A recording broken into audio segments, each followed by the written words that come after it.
Olá pessoal, tudo bem com vocês? Então vamos para mais uma videoaula. A aula de hoje é a do Reino Monera. Vamos começar a estudar um pouquinho dos 5 grandes reinos. Eles foram desenvolvidos ou eles foram criados para classificar os seres vivos.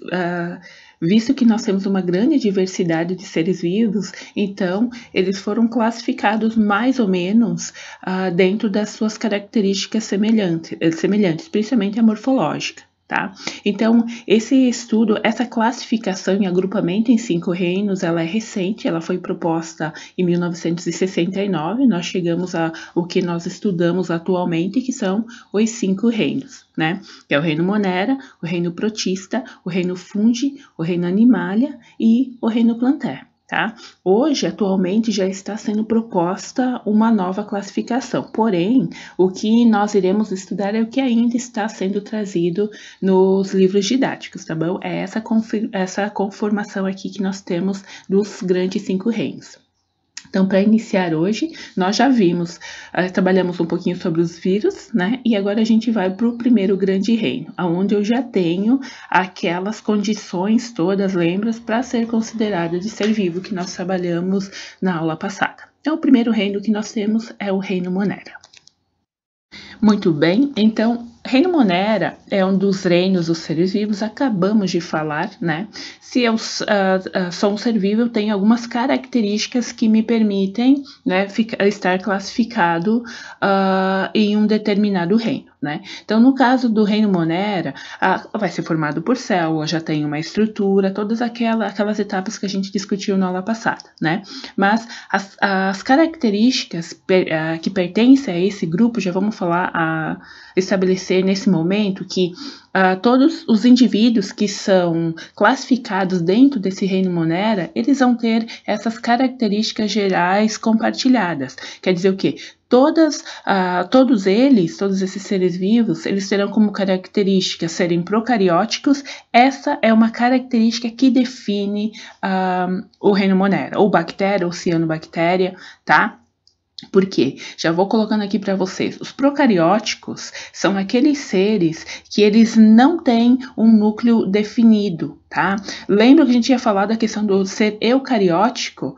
Quer dizer, a porção do DNA que guardam as características do ser vivo, do indivíduo, ele é protegido por uma membrana nuclear. Além de ter a membrana plasmática, ainda tem a membrana nuclear. Esses seres, eles são chamados de eucarióticos, por ter essa membrana, a carioteca. No caso dos moneras, ou das bactérias, ou cianobactérias, elas não apresentam essa delimitação, tá? Elas não apresentam essa membrana nuclear. Elas têm o DNA solto, tá? No citoplasma. Então, isso faz com que...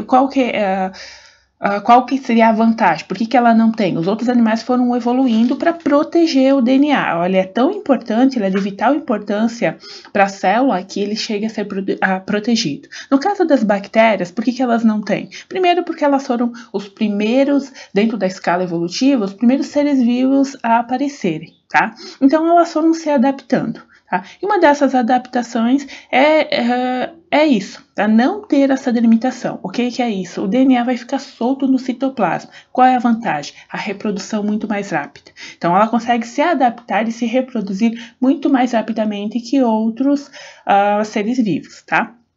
Daí o fato delas serem tão complexas, né? Apesar de ser um organismo simples, ela tem a sua complexidade. Já vamos falar de outra característica, serem unicelulares, quer dizer, todo Monera vai ter o seu corpo, o ser vivo vai ser uma única célula, tá? Essa célula, ela vai dar conta de fazer todas as atividades metabólicas do indivíduo. Então, ser um unicelular é ser um organismo, né, que ele é o seu próprio corpo, né? Ou seja, é uma única célula que vai formar o organismo. Isso não cabe só às bactérias também, tá? Temos bactérias, existem fungos que são unicelulares, existem algas que são unicelulares, tá? Existem protistas, protozoários que são unicelulares, né? Então, isso vai de acordo com cada espécie.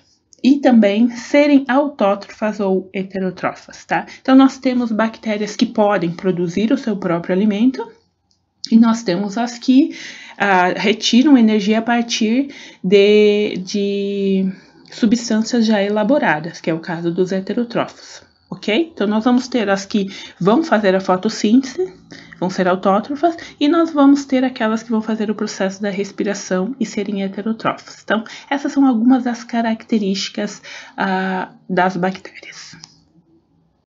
Muito bem, então nesse terceiro slide eu estou trazendo para vocês um comparativo dessas características, tá? Então, serem autótrofos e heterotrófos é o caso das plantas, não cabe só as bactérias, plantas e algas também podem ser autótrofas, e os demais reinos, como animais, como fungos, nem todos, mas a maioria, e protozoários são heterotrófos. Então, nós temos uma delimitação ali. Ou eu vou ser um ser vivo que eu vou produzir o meu próprio alimento através do processo da fotossíntese, ou eu me alimento, retiro a minha energia a partir do que já foi elaborado. É o caso dos heterotrófos. No nosso caso, os animais todos são heterotrófos, ok? Caso de ser unicelular, que é uma característica dos moneras também, então está ali, a própria célula forma o organismo e tem ali toda aquela estrutura que um ser vivo precisa ter, células, DNA, tá? Uma estrutura química, enfim. Então, o próprio indivíduo, uma única célula forma o próprio indivíduo, tá? Por outro lado, nós temos os pluricelulares ou multicelulares, como é o termo correto hoje. Então, ele vai fazer referência a nós. São aqueles organismos que eles possuem mais de uma célula, na verdade são trilhões de células em alguns casos, né, para formar um indivíduo. Então, quanto maior ele for, maior vai ser a quantidade de célula que ele tem, por isso ele é chamado de multicelular. E lembrando sempre que o tamanho da célula, gente, ele não varia muito não, tá? Ela é medida em micrômetros, milímetros, enfim, e ela tem sempre o mesmo, elas vão variar pouca coisa, tá? Então, se é um ser vivo for um elefante e for um humano, o tamanho das células desses indivíduos é a mesma coisa, da unidade celular, tá? Varia pouca coisa. O que vai variar é a quantidade de células que esse ser vivo vai ter, ok? Seguimos então. Próximo slides eu vou falar um pouquinho sobre a divisão. Primeiro que o reino Monera, gente, eu vou falar o seguinte, esse termo Monera, ele já está um pouquinho ultrapassado, ele já não é mais tão utilizado, tá? Hoje nós já temos essa subdivisão no que eu venho trazendo ali para vocês, tá? Já é uma das modificações. Lembra que eu falei lá na introdução do tema que já estão havendo novas classificações. Uma das mudanças é essa, ela já não é mais tão aplicado como reino Monera, né? E sim ela é dividida em dois grandes grupos, que vão ser as eubactérias, quem vai fazer parte desse grupo? As bactérias atuais, a que nós conhecemos, tá?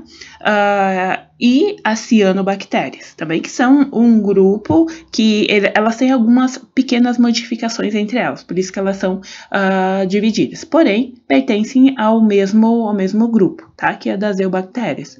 E na outra divisão nós temos as árqueas, ou chamadas de arqueobactérias também, que são aquelas bactérias que ainda existem, mas foram aquelas que, de acordo com os estudos que nós temos hoje, baseado em comparativos de DNA, eles sugerem que essas são bactérias lá do início, elas já vêm ainda com a formação do planeta, elas são bactérias mais primitivas, tá? Porém, ainda muito adaptadas. Principalmente esse grupo entre aquelas bactérias que são muito mais resistentes. É graças às arqueobactérias que nós temos seres vivos que conseguem, no caso, essas arqueobactérias, é que essas árqueas, elas conseguem viver em ambientes inóspitos. É o caso de desertos de sal, é o caso de vulcões, é o caso de no fundo do mar ou vivendo em substâncias muito ácidas. Então, isso só traz como foi a base de adaptação desses seres mais primitivos. Então, o reino Monera hoje ele está dividido nessa classe, eubactérias, com as bactérias atuais e cianobactérias, que ainda temos, tá? E as árqueos, que são aquelas bactérias mais primitivas.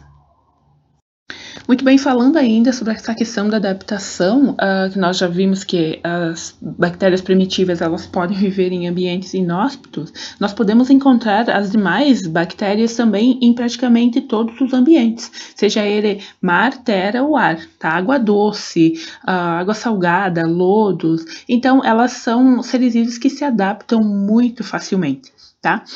Vou falar um pouquinho antes de começar a falar sobre os grupos, as divisões do reino Monera, vou falar um pouquinho sobre a importância das bactérias para nós, tá? Nós nos relacionamos com elas cotidianamente, querendo ou não, tá? Mesmo na nossa pele, nós sabemos que milhões de bactérias, elas sobrevivem ali de forma comensal, não nos causam problemas. Assim como nós temos as que nos vão causar doenças, é o caso das bacterioses, né? Que nós vamos ver mais à frente. Mas elas têm um lado benéfico, ó. Nós podemos encontrar a importância das bactérias, por exemplo, na decomposição da matéria orgânica.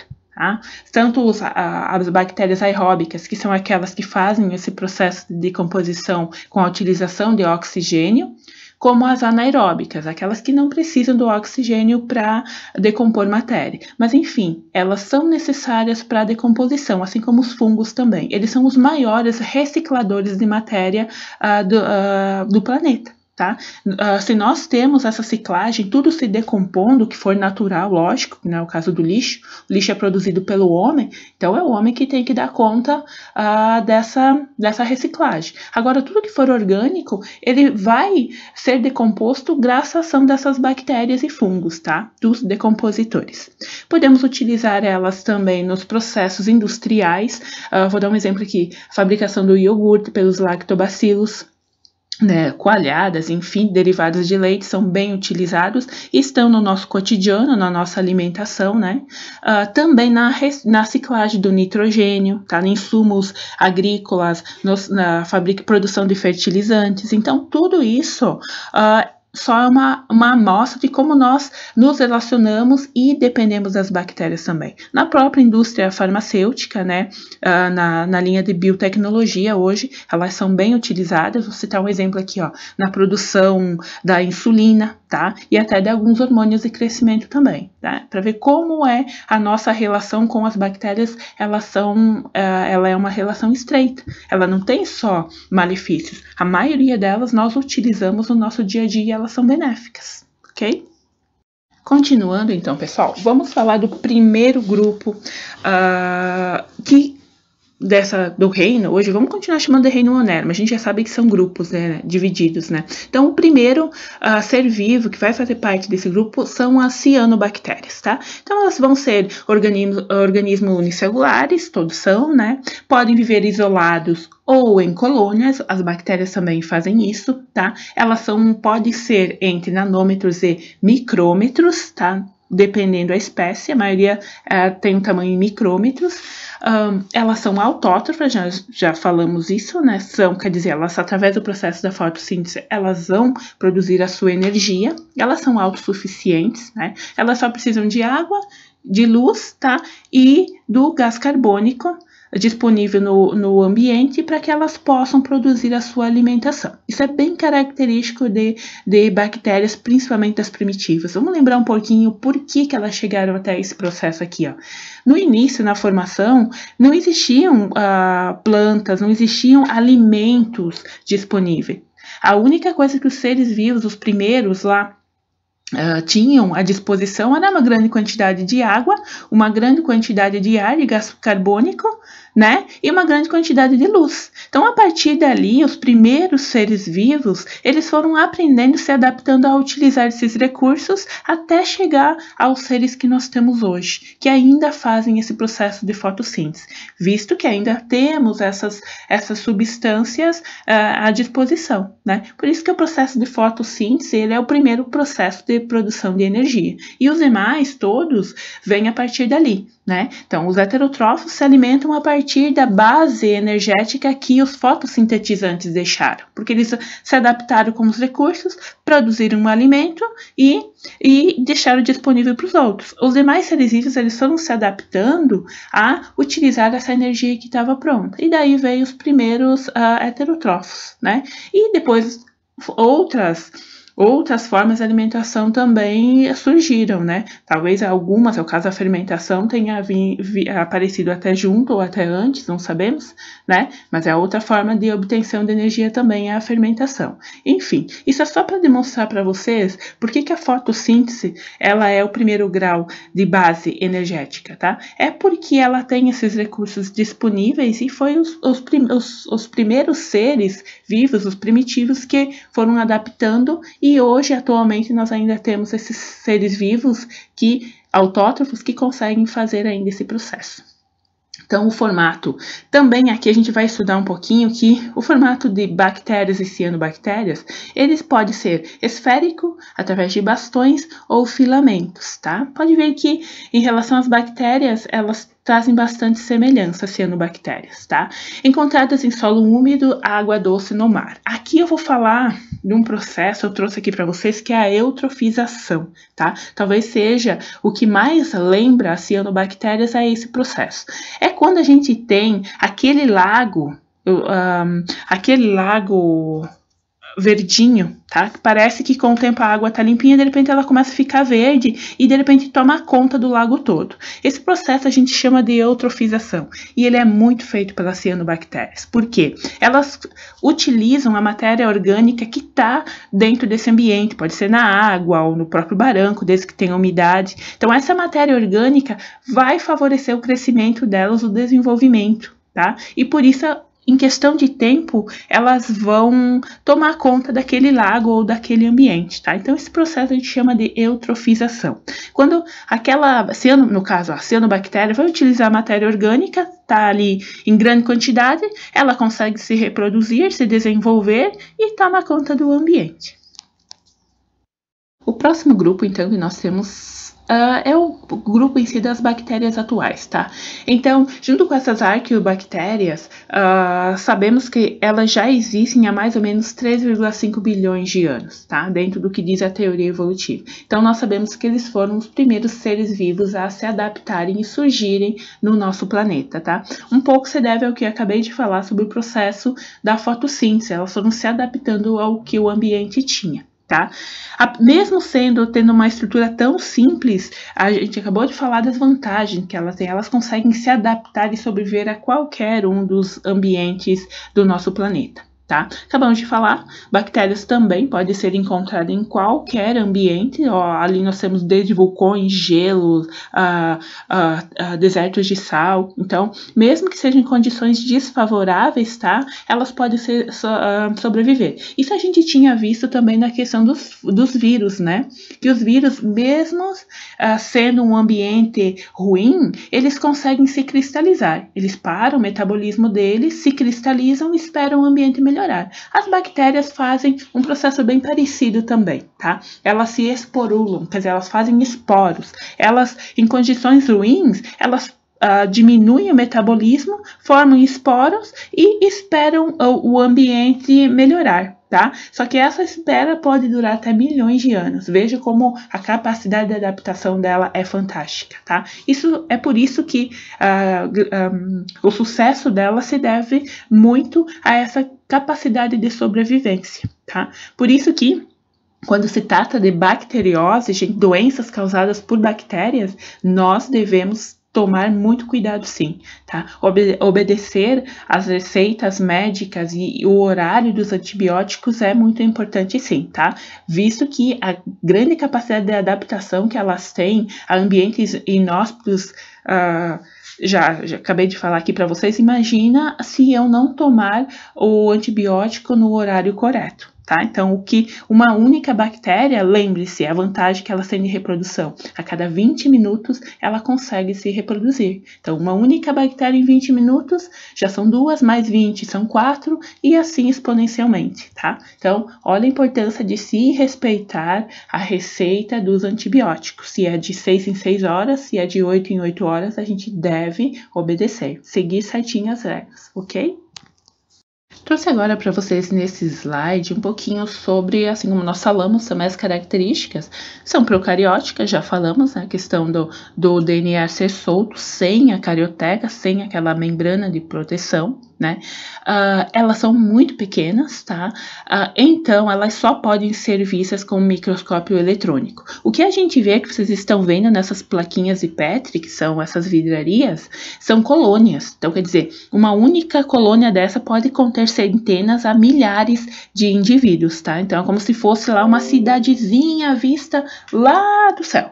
Tá? Então, tu vai ver um monte de luzinhas e cada luz dessa vai representar, né, um indivíduo ou um poste, enfim, eu posso ter centenas de milhares de pequenas luzes vistas do alto formando uma cidade. Mesma coisa aqui na colônia. Então, essa colônia que eu vejo, na verdade, é uma população de vários milhões de indivíduos de bactérias. Elas não podem ser vistas a olho nu e nem num microscópio comum como esse que a gente tem na escola, tá? Elas precisam ser vistas em microscópios eletrônicos que ampliam quase 1 milhão de vezes o tamanho de alguma coisa, ok?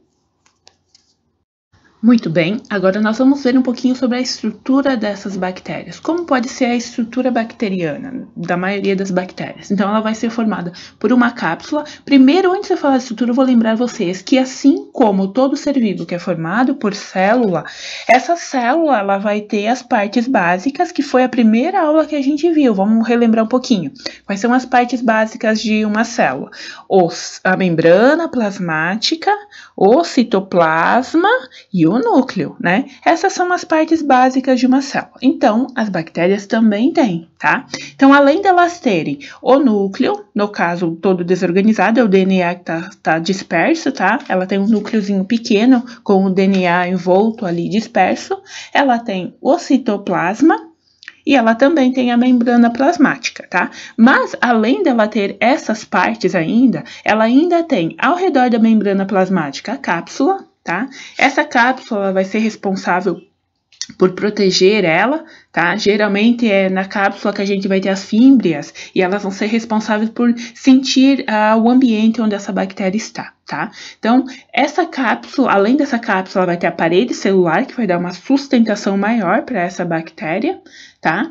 Vai ter a membrana plasmática ao redor da parede celular, vai ter o citoplasma, onde vão estar ela não tem organelas, mas ela pode ter o DNA ali disperso, tá? Em alguns casos, acredite-se em estudos novos que tenham pequenas substâncias que poderiam fazer o papel de organela, mas o que se sabe é que ela não tem, tá?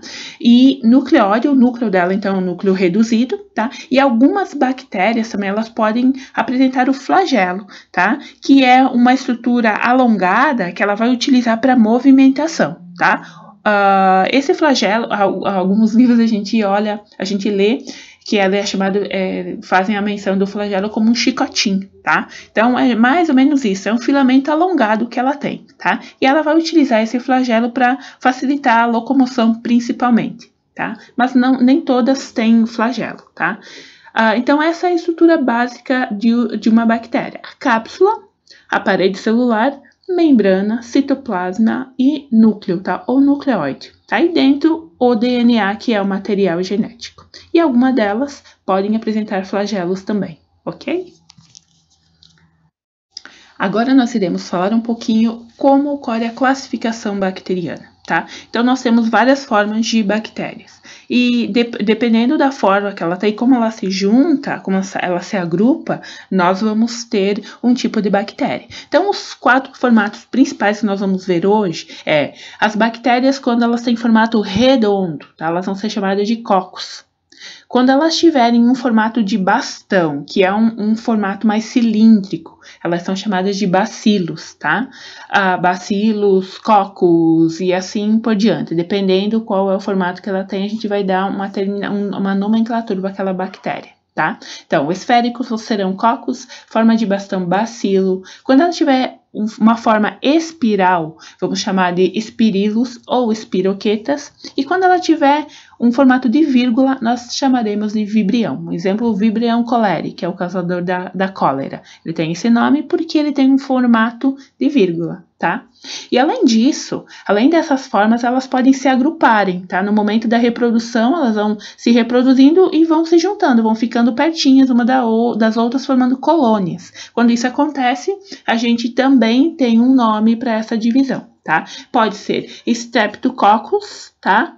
Ou Staphylococcus, Streptobacillus ou Staphylococcus, tá? Strepto, quando elas formarem filas, eu vou ver as bactérias no formato de cordão, como se fosse uma atrás da outra, tá? No caso, se forem redondas, esféricas, cocos, um coco atrás do outro, aí eu vou ter o que a gente chama de Streptococcus, tá? Se forem bacilos, formando como se fosse um colarzinho, Streptobacillus, tá? Quando elas se agrupam de forma desordenada, ou quando a gente vê no microscópio, elas lembram como se fossem cachos de uvas, então eu vou ter os estáfilos, tá? Podem ser Staphylococcus ou Staphylococcus. Elas podem ainda se agrupar de duas em duas, tá? No momento da divisão, uma célula vai se dividir o material genético, depois divide a membrana, a gente vai ver mais à frente como é essa reprodução, até formar um outro indivíduo. Então, ali eu vou ter dois indivíduos próximos, aí eu vou chamar, quando elas estiverem duplas, eu digo que eu tenho Diplobacillus ou Diplococcus. Isso vocês podem acompanhar no próximo slide que eu vou colocar aqui para vocês. Então, observem agora, ó, as formações que nós podemos ter, ó. Streptococcus, pode ver que elas estão como se fossem um colarzinho, né? Coccus por quê? Vejam que elas são em formato arredondado, né? Ao lado, nós temos Coccus em Diplococcus, quer dizer, pode ver, elas estão em parzinhos, uma ao lado da outra no momento da divisão, então elas podem se organizar assim também. Eu vou chamar isso de dupla, diplo vem de dupla, duas esféricas, então eu digo Diplococcus. E se fossem bacilos, os bacilos abaixo ali, ó, aí eu chamaria de Diplobacillus. Tá? Então, já vamos acompanhar para baixo desse coccus ali, vocês estão vendo bacilos, que está nessa fotografia mais clara, em cinza, né? Então, ali pode ver, ela tem um formato mais alongado, né? Parece um Cheetos, né? Quem gosta de salgadinho lembra bastante o Cheetos. Mas ali, no caso, são bactérias, tá? Então, essas eu chamo de bacilos, pode ver que ela tem um formato de bastão, tá? Logo ao lado, o vibrião, que está em verdinho, colorida artificialmente, tá bom, gente? Elas não têm essas cores, tá? Elas são todas coloridas artificialmente. Então, ali vocês podem observar que ela tem realmente um formato de vírgula, né? E em cima, uma espiroqueta. Espirilo, pode ver, parece um fiozinho de macarrão instantâneo, né? Mas, na verdade, é a forma da bactéria, chamada de espirilo ou espiroqueta. Muito bem. Vamos continuar com a classificação, trouxe mais algumas imagens para vocês de domínio público, vocês encontram elas facilmente no Google, tá? Temos ali as Streptococcus de novo, Streptos fila, tá? Uma ao lado da outra, como são cocos, então elas são chamadas de Streptococcus, como se fosse fila de cocos. Ali embaixo nós temos um Streptobacillus em verdinho. Se vocês acompanharem, parece um colar também. Só que, ó, fila de bacilos. Então, Streptobacillus. Logo acima, nós temos cocos, ó. Lembra que a prof disse? Parece em formato de um cacho de uva, né? Então, serão os Staphylococcus, tá? Ao lado, nós temos bacilos soltos e temos alguns diplobacilos. Podem ver, bem ao meio parece que tem alguns soltinhos e bem ao meio parece que tem dois bacilos juntinhos, né? Então, ali já vai caracterizar de um diplobacilo. Ao lado, mais bacilos novamente, mais alongados, é o formato dessa bactéria, mas mesmo assim pode ver um formato de bastão bem alongado, então eu vou chamar de bacilos também. Na foto abaixo, ali a primeira foto, um tom mais avermelhado, né? Ali eu vou ter bacilos e diplobacilos. Volto de novo para aquela fotografia que eu tinha, a imagem que eu tinha falado para vocês, as Streptobacillus. E ali ao lado nós temos as espiroquetas, né? Pode ver que são bem alongados, é um formato bem ondulado, né? Serpentino. Então isso eu vou chamar de espirilos ou espiroquetas, ok? Muito bem, seguimos. Agora vamos falar um pouquinho sobre a reprodução das bactérias, tá? Professor, falar de uma forma bem resumidinha para vocês, tá? Então, uma reprodução para as bactérias, ela tanto pode ser uma reprodução do tipo assexuada, a maioria faz isso, como a reprodução do tipo sexuada. Tá? Alguns autores afirmam que existe essa reprodução sexuada, principalmente a conjugação, tá? E a bactéria faz isso justamente para que ela aumente a variabilidade genética dela, tá? Vocês já vão entender o que seria essa variabilidade genética. Assim, na reprodução assexuada, o que vai ocorrer? Aqui eu não tenho a necessidade de um contato de uma bactéria com a outra, ou seja, não tem troca gamética, tá? Eu não precisa ter duas bactérias em contato para que eu tenha a formação de um novo indivíduo. No caso da reprodução assexuada, ela vai ser uma divisão que ela vai ocorrer de forma simples. Observem essa fotografia, essa imagem que eu trouxe para vocês ali, que está representando bem a reprodução assexuada. Ó. O material genético da bactéria, ele vai começar a se duplicar, tá? E começa a se dividir. Uma porção vai para um lado, outra porção para o outro. Tá? A partir do momento que houve a divisão do material genético do DNA, lembre-se que ela é uma única célula, né? Ela é unicelular. A membrana plasmática e, consequentemente, o citoplasma também, eles vão começar a se dividir. Pode ver, vai começar a haver invaginações, que são aquelas entradinhas que vocês estão acompanhando na figura ao lado, vão ter essas invaginações de um lado para o outro, até que ocorra a separação do indivíduo. Ó, e daí, de uma célula mãe, única, primeira, eu vou ter a formação de duas células filhas, quer dizer, o material genético se dividiu e deu a formação de um novo indivíduo, ou seja, duas células filhas. E esse processo, lembra que eu disse, ele é muito rápido. Em torno de 20 minutos, eu já tenho a duplicação e a reprodução de uma única bactéria. De novo, eu vou frisar aqui a importância de se tomar os antibióticos no horário certinho, tá? A cada 20 minutos, uma única bactéria ela já vai se desenvolver. Mais 20 minutos e assim consequentemente, tá? Então, vejam bem, a reprodução assexuada nada mais é do que isso, a duplicação do material genético, tá? De um indivíduo formando o outro. Por que antes eu falei da questão da variabilidade genética? Aqui não tem, porque o mesmo DNA que formava a mãe, agora formou a filha, quer dizer, elas serão clones uma das outras, tá? Então, elas vão se dividindo a cada 20 minutos, e quando eu vejo, eu tenho uma população de bactérias, mas com o mesmo material genético, quer dizer, o que a deficiência de uma vai ser a deficiência da outra também, tá? Isso para a bactéria, muitas vezes, se ela está num ambiente, por exemplo, de um químico destrutivo, um antibiótico, é ruim para ela, porque se mata uma, vai matar as outras também, porque elas não têm muita variabilidade, elas não conseguem se adaptar rapidamente àquela substância tóxica para ela, no caso, o antibiótico. Ok? Então, só para demonstrar o que é essa reprodução assexuada, tá? Então, é essa duplicação do material genético, tá? E a partir dali vai reproduzir um outro indivíduo igualzinho à célula-mãe, tá? Então, essa é a base da reprodução assexuada das bactérias. É o que a gente chama de divisão binária ou cicipariedade. Agora vamos falar um pouquinho sobre a reprodução sexuada das monedas. Primeiro que a prof já vai frisar aqui para vocês que não existe reprodução sexuada. A gente utiliza como os livros didáticos trazem, porém ele não é um termo correto, porque não existe reprodução sexuada uma vez que não há, no momento que ocorrem as três formas dessa recombinação, não há um aumento de números de células bacterianas, elas só trocam material genético, elas recombinam, então eu não posso considerar isso uma reprodução, tá? Mas mesmo assim, há uma recombinação genética, tá? Essa recombinação genética, ela vai ser uma troca de fragmentos de DNA de uma célula para outra, para fortalecer, para que ocorra aquela variabilidade genética que a prof falou, lembra? Para que ela consiga se adaptar melhor ao ambiente que ela está. Tá? Então, esses genes ali, eles vão ser transmitidos de uma célula filha para outra. Tá?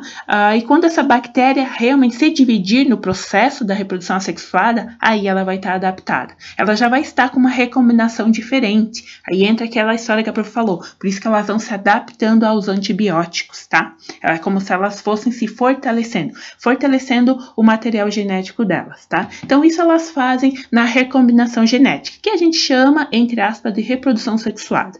Mas nós já sabemos que elas não fazem reprodução sexuada, e sim uma recombinação genética. Essa recombinação ela pode ser através da transformação, tá? Que é onde uma bactéria ela consegue absorver o fragmento de DNA de uma e depois passar para outra, tá? Aqueles materiais que ficam dispersos no meio onde ela está. Tá? Então, isso é incorporado ao material genético daquela bactéria. Então, isso eu vou chamar de transformação. Também pode ser transdução. O que seria? É uma troca de material genético, né, entre bactérias e um bacteriófago, tá?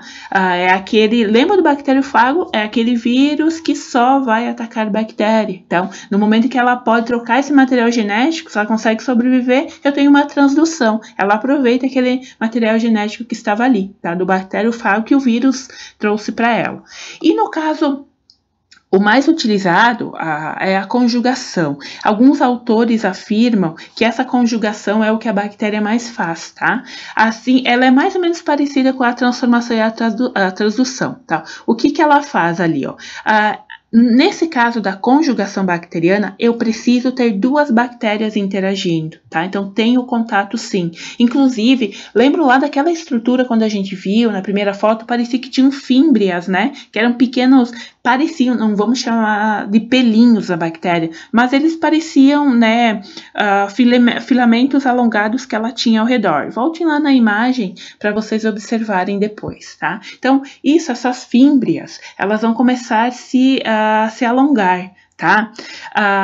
Ali vai ter um crescimento, que eu vou chamar de peeling, tá? Esse peeling, o que vai acontecer? Uma vai alongando até encontrar com a outra. Essa conjugação vocês podem acompanhar nessa imagem aí que a prof trouxe para vocês, tá? Então, nós temos ali, ó, duas bactérias, uma delas, as duas com material genético, e elas querem trocar. Uma tem um plasmídio, tá? Esse plasmídio, gente, o que ele é? Ele é um DNA extracromossomal. Quer dizer, um DNA extra que uma bactéria tem e ela quer passar para outra, tá? Para deixar outra mais fortinha também. Então, o que elas fazem? Elas fazem aquele filamento se encontrar o peeling, tá? Pode observar ali. E ali, o que vai acontecer? Ela vai passar parte desse material genético, do plasmídio, do DNA extracromossomal ali, para outra. E veja, na terceira fotografia eu já tenho. Na primeira imagem, lá em cima, só uma tinha aquele plasmídio rosinha, né? Quando terminou a reprodução, quando terminou a recombinação, as duas já têm aquele material, tá? Inclusive, a outra já tem um material citoplasmático diferenciado também, tá? Então, ali, eu digo que houve uma conjugação, tá? Elas trocaram aquele DNA, aquela recombinação, aquele plasmídio, uma passou para outra e deixou a outra mais resistente. A partir do momento, agora as duas têm esse material genético resistente, quando as duas fizerem o processo em si da reprodução assexuada, quando elas dividirem o material genético, elas já vão passar para a célula filha essa nova recombinação. Tá, ok? Então, a conjugação, ela é o que os autores dizem, o que mais as bactérias fazem em termos de recombinação genética, para aumentar realmente a variabilidade genética. Agora, vocês viram por quê? O que uma tem, ela passa para outra e passa através da conjugação, tá? Através dessas recombinações genéticas, ok? Muito bem, pessoal, dando sequência aqui, agora nós vamos trabalhar um pouquinho sobre as bactérias. Vocês viram que o Reino Monera, ele é bem simples, né? Lembre-se, apesar de simples, são indivíduos, seres vivos bem complexos, né? Inclusive nas questões que a gente já debateu. E nessa complexidade, agora a gente vai falar um pouquinho sobre as doenças bacterianas, ou as bacterioses. Tá? Eu trouxe ali para vocês uma série das principais bacterioses que são de saúde pública, tá? Eu vou deixar ela, vou só citar, porque depois nós vamos voltar a aula ao template para a gente estar trabalhando e fazendo atividades sobre essas doenças, tá?